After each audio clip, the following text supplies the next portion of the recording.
Hey everyone, welcome back to Aplastic Anemia Media. My name is Mark, and I'm here to give a 5-month post-transplant update and answer some frequently asked questions. Let's get started. I really can't believe it's been 5 months since I received a bone marrow transplant. I feel like a completely different person. There are some days in the hospital where I never thought that I would feel normal again, and it's been a complete 180 since. So I'm very grateful, and if you have to undergo a bone marrow transplant, yeah, it's pretty scary, but once you're on the other end of it, you're going to be so happy that you did it.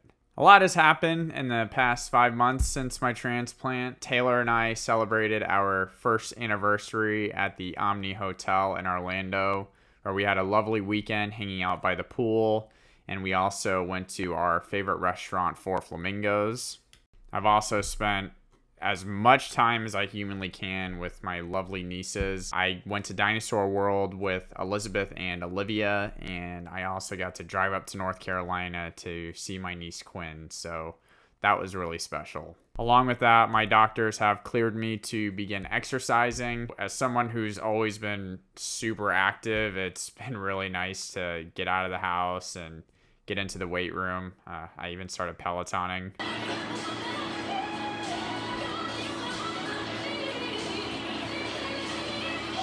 Yes, I know I clearly need a lot of work on the Peloton. And then my favorite hockey team, the Florida Panthers, made a surprise run to the Stanley Cup final. Oh my God! Oh my God!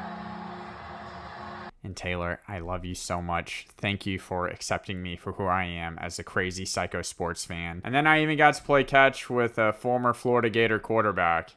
I think that's pretty cool. There's not many people who can say they've done that. So that's a bucket list item that's checked off. Thanks so much, Tyler, for making that happen. The reason I'm sharing all of that with you is to share how quickly you can get back to doing a lot of normal everyday activities following a transplant. There are still some restrictions that I have. I still have to avoid crowds. I need to avoid sick people, which, I think everybody has to avoid sick people. And I have to avoid the sun like it's the plague. The sun can cause serious graft versus host disease. So if you ever see me outside, I'm usually always under shade or I have a huge umbrella over me. Now, in regards to my health, the first 90 days following a transplant are the most important, as that is when the most complications can arise. I frequently met with my medical team as they checked my complete blood count and my medication levels, and they really look to see if there's any GVHD in my system, because if that is left untreated, it can be lethal. Thankfully, I had very minor GVHD issues, and I had a rather uneventful 90 days following transplant. Now, I didn't go through those 90 days completely unscathed, however. I did have one kind of big complication as I was testing high for a virus called Epstein-Barr virus, or EBV. EBV, as a lot of people know it, is mono, and this virus reactivated when I was in transplant, as many viruses tend to do when someone is receiving a transplant. When I say reactivate, what I mean by that is a lot of viruses will sit dormant in your system, and then whenever you're going through transplant and you're getting all this chemotherapy and all these other different medications, it reawakens them. Don't take me medically for that. That's just how I understood it in the hospital. And so that's what happened to me. Now, the reason we have to take EBV very seriously is because it can attack the bone marrow pretty harshly. And if it's left untreated, it could require you to get another bone marrow transplant, which we obviously don't want to happen. Thankfully, as medicine has seemed to save me 1,000 times, it saved me again when they gave me an infusion of rituximab, which helps greatly reduce the levels of EBV in the system. I'm not fully sure what rituximab does. I just know that it lowered EBV. And in my case, the first infusion I got hit me like a truck, and I slept for about 20 hours after receiving it. I was not looking forward to the second infusion, but Thankfully, when I received it the second time, it was the complete opposite effect. I felt nothing from it. And following those 2 infusions, my EBV levels are undetectable now, so that's really good. While the rituximab has been successful, it does come with side effects. It has lowered a couple of counts, and one in particular has been my lymphocytes, which help fight viral infections. Because of that, my healing process has slowed down. I wouldn't say a lot, but it has slowed down. And my lymphocytes were lowering and lowering and lowering each week until at my most recent appointment, they started going back up again, which is really great to see. The way I like to explain it is before I had EBV and the rituximab, my healing process was going 100 miles per hour. We're going in the right direction. But right now, we're probably going at about 65, 70 miles per hour. And we're still on the right track. We're just not quite there yet. And we're taking it a little more slowly. And that's okay.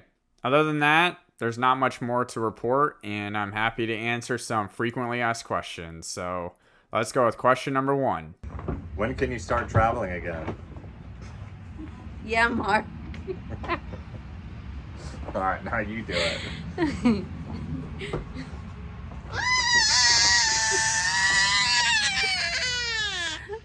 Thank you, Brooke and Steven, for that question. So when can I start traveling again? Well, I'm beginning to travel now, and I'm able to travel by car. However, I really shouldn't be traveling by plane just yet because terminals are petri dishes of viruses and bacteria. So as long as it's a shorter distance and I'm able to travel, and you know what, that's okay with me because I wasn't able to go to the Publix down the street 8 months ago. So I'll take that any day of the week.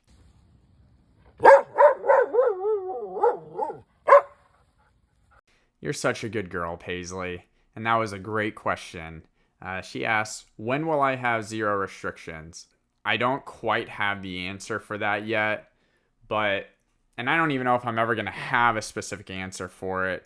However, as time goes on and I continue to progress and show signs of healing, then my restrictions will begin to lower.